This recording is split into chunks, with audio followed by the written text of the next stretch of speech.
Growing up in India, a country where culture especially plays an important role in how people think of certain topics, there were several times wherein I saw the people around me favor the ones who looked a certain way or had certain personality traits.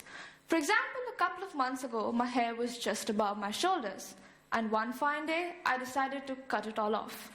Although my parents were totally cool about it, I did receive some negative feedback from back home that my hair looked more boyish. Because of course, girls need to have long hair, right?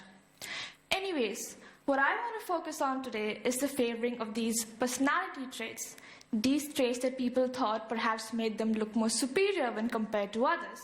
Well, what are these then? Extroversion is one of them. I always wondered why. Do people favor them just because they're good at being leaders or collaborating exceptionally well in a group? Well, I sometimes see them as the ones who get into trouble the most, mainly at school. Now let's take a step back and look at how these terms came into existence in the first place. The term extrovert and introvert were coined by psychiatrist and theorist Carl Gustav Jung in 1921. According to Jung, an extrovert is someone who seeks a lot of contact with the outside world, whereas an introvert turns that psychic energy inwards. But he also believes that no one is 100% introverted or 100% extroverted.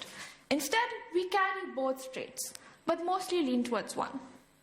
My country, India, being one of the most populous countries in the world, has 1.4 billion citizens. And according to the Times of India, statistics say that 50%, that's the 675 million of us, make up introverts. And yet we are expected to change ourselves to be more outgoing or to be accepted. I remember in quite a few of my parent-teacher meetings, I heard my teachers tell my parents that I didn't talk too much, or what I heard the most, "Oh, she's so shy." But I have also been fortunate enough to experience the Chinese culture through the eyes of being an introvert. I moved to China a little over a year ago. Just when life was going back to normal after the COVID outbreak, my mom broke the news to me that we were going to move to China in a couple of months. Right then, it felt like my whole world had changed in a split second. Before that, I had never lived outside of India. Well, I didn't want to go at first, but I must admit, it's one of the best changes I have ever experienced. At my more westernized school, I still heard the same, "Oh, she's kind of shy" and all of that. I even remember getting a beginner on collaborating for a particular subject on my report card. But that was one side of the city of Beijing. But on the other side, on the streets and road crossings of the city, I experienced the silence and the politeness the Chinese maintained. And I respected that. China also being one of the most populous countries in the world, before coming here, I too thought it would be just like India. Crowded streets, large groups of people talking at the corner of every intersection. You know, it just makes introverts feel like they need to be loud or outgoing to be able to fit in. But it was the opposite. So remember when I spoke about Jung's theory? So if everybody carries both introverted and extroverted traits, but mostly lean towards one, then why are quite a few cultures overshadowing the introverted side of it?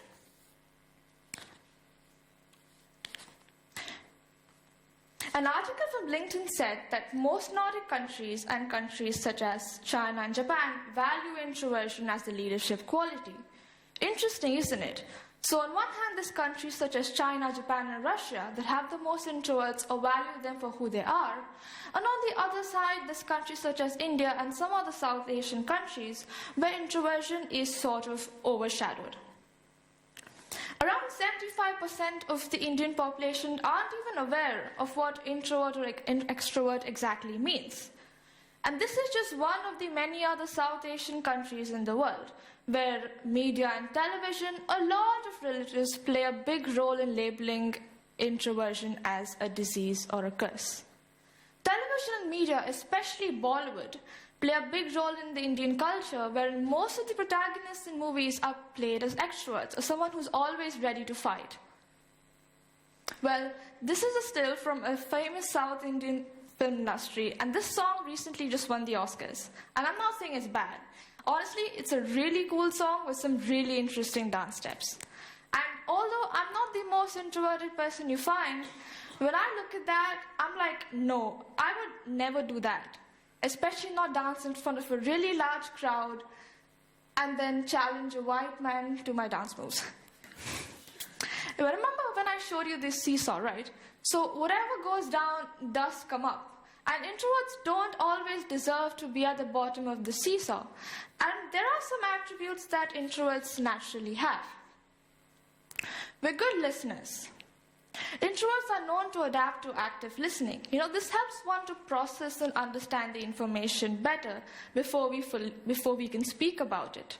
Although we do tend to take time to formulate our thoughts and feelings, but when we do speak up, we know what we're saying and why. Creativity.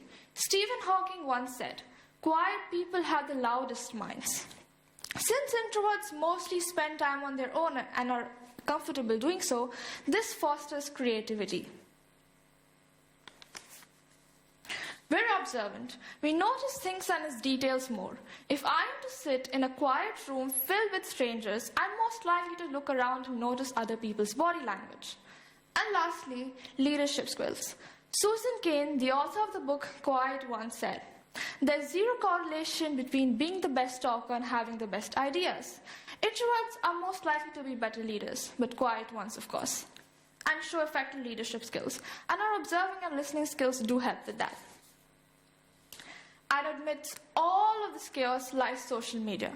And believe it or not, social media is a sort of blessing for introverts. According to an article written by Rabia Kapoor for the Hindustan Times, social media sort of blurs the fine line between being an introvert and an extrovert. This is because you can say anything you want without being shy and people will hear you. It has the power to make you feel larger than who you are, or more beautiful perhaps. But it could also make you feel irrelevant at times. To conclude, I suppose there's people here in the audience from many different cultures. I would like you to think about how your culture treats introverts. Does it treat them the right way? Does your culture respect introversion? Or perhaps does it make them feel like they're this tiny boat stranded in the middle of a deep ocean filled with extroverts? I would also advise you to think about how you could treat the introvert you know with more respect and support. It could be someone in your friend circle, in your family, or perhaps the introvert within you. And if you're shy, just send them a text message. And I'm not saying that the one decision you make today could change the whole cultural aspect of it, but that small decision you make today could be a stepping stone to changing how cultures should treat introverts as a blessing. As a blessing and not a curse. And yeah, just to finish off what I started about my hair, right? All those negative comments I ever received that my hair looks like I might look like a boy or whatever can never overshadow the positive comments. And honestly, something else that outweighs that is the fact that sometimes when the weather's right, I repeat, sometimes when the weather is right, I too get to look somewhat like the man himself, Mr. Donald Trump. Thank you very much.